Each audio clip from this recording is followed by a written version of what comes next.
G'day guys, Rekkless here.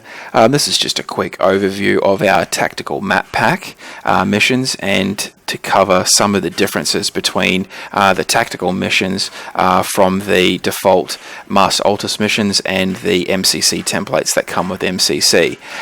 Now we have created a variety of different tactical missions for a whole bunch of different maps in the ArmA universe, but today we'll be focusing mostly on tactical Altis and how it differs from Master Altis and the MCC template. Now the goal of these missions is not to revolutionize or make major changes to the Zeus or MCC templates, but effectively to set up some real basic and really efficient default settings, so that way Zeus's can quickly log in and quickly start dropping units down and creating exciting and dynamic missions without having to go through the nitty-gritty settings and setting up effectively settings in the missions that quite often get overlooked and forgotten about when playing missions. So effectively, once starting the mission, you'll be greeted with a massive 81 player slot character selection screen split out over the default three factions, Blue 4, Op 4 and Independent, as well as a 2-slot character selection for Zeus. Now if you are playing with MCC, we do recommend the MCC player picks actually one of the sides to play as, so that way you physically can use it. Typically in our missions, the Game Master will select a commander role, and if he needs anybody as an assistant, the commander's assistant is actually a medic by default. Outside of that, each faction will have 2 main squads comprising of 10 units each.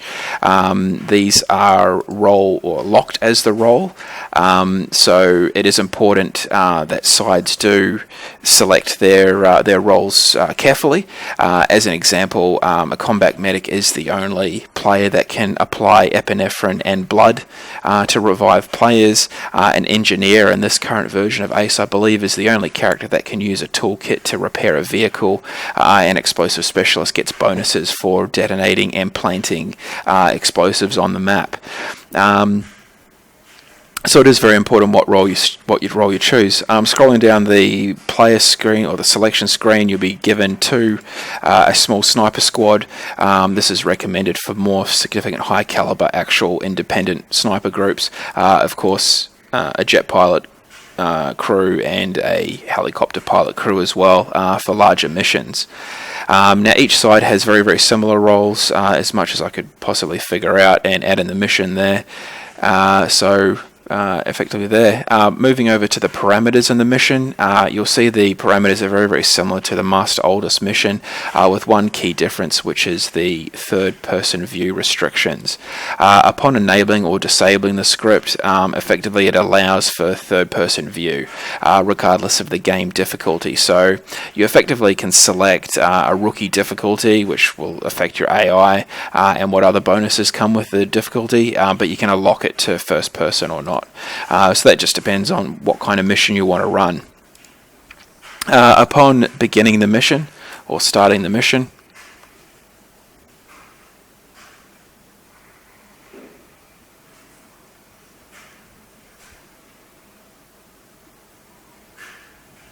you'll be familiar with a lot of the artwork and things like that are very, very similar to the Master Altis missions. Once starting the mission, so you would have heard very New insertion point ready. Thanks, mate. So you would have heard there that I changed channels in TeamSpeak. That is the enabling of the Task Force Radio module, and it creates the hardcore Task Force Radio mode. For those not familiar with what I'm talking about, if you create a room in your TeamSpeak called Task Force Radio with a password of 123, it will create a hardcore room where any players who are dead or logging in or not playing, their mics will actually be automatically muted, and only players that are within speaking vicinity will actually be able to be heard by other players, with of course the exception of talking on the radio and within radio distance. Now you will notice, of course, first of all, there is a 60-second respawn time. This allows for units to, units and objects to sufficiently populate on clients' computers before they start, and it also punishes death just a little bit. This prevents people from going in Rambo mode, running off by themselves and things like that. It effectively gives some sort of penalty for dying, rather than just a quick 5 or 10 second respawn time. Because there is a penalty, it also does allow Zeus's to put the respawn point relatively close to the AO, rather than all the way back at a base and then having to transport them in. This, of course, is only really relevant for small group games. Okay, so once respawning in, you'll quickly notice that I'm playing as the RHS US skins. These are the ones by default. So on Altis it is a desert uniform, in Chernarus it's a woodland uniform, in Niswazgo I believe it's a marine uniform, and it varies and is suitable for map to map, along with the factions as well, particularly the independent factions. It is all very dependent on what map you play. So effectively what you'll notice first of all as well, all channels are across the entire faction locked to the same frequency. Not locked, but by default given the same frequency. So this makes it very, very easy for game masters just very, very quickly to tell players to hit 1, 2, 3, 4 or whatever on their numpad, and it will automatically change to the channel that all players are playing as. Of course you still can put in your own custom frequency if you want, but of course it's so much easier just to tell people to hit a number on a numpad.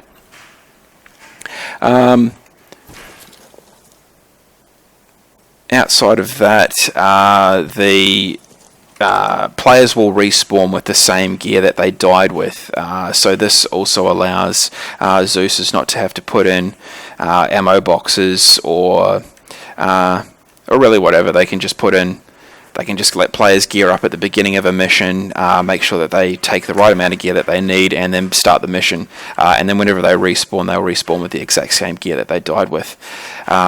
Going into the MCC missions, again, this is just to showcase the default game settings, not to actually revolutionize anything with the Zeus or MCC. So by default, I've actually got save gear disabled. We're actually using the save gear module within ACE 3.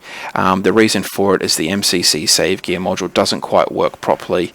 It has some issues. I can't remember what they were off the top of my head, but in the current version of MCC, it doesn't quite work properly.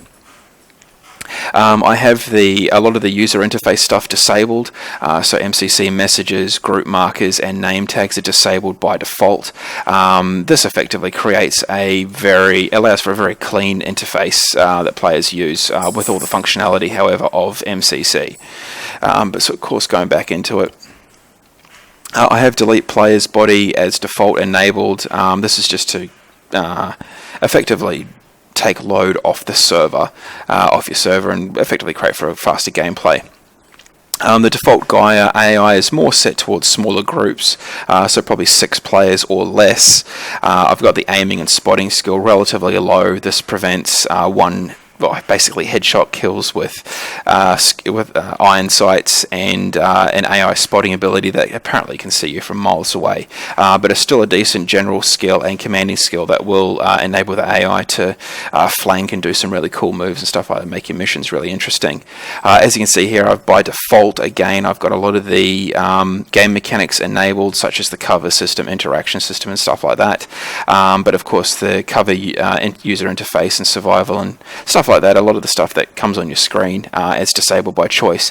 I've got the vault system disabled as default simply because ACE has its own one.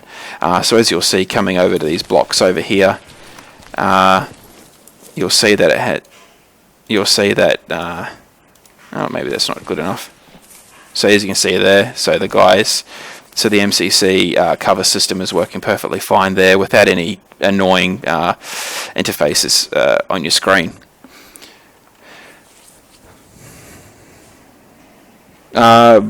Team leaders, as you can see here, will not respawn automatically or not spawn initially automatically with a long-range radio.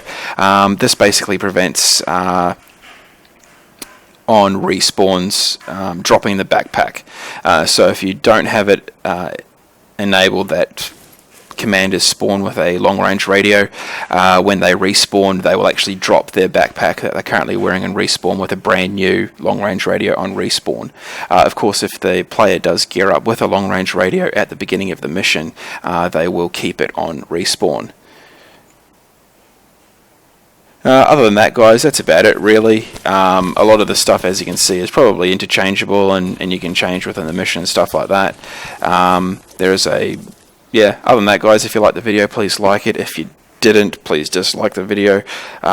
In the comment section, leave me any improvements or anything you'd like to see in future templates. Effectively, like I said before, the whole point of this mission is just to allow game masters to quickly set up a mission without any of the nitty-gritty, annoying settings that they have to change every single time the mission begins. Other than that, guys, thanks very much for your time, and enjoy the battle.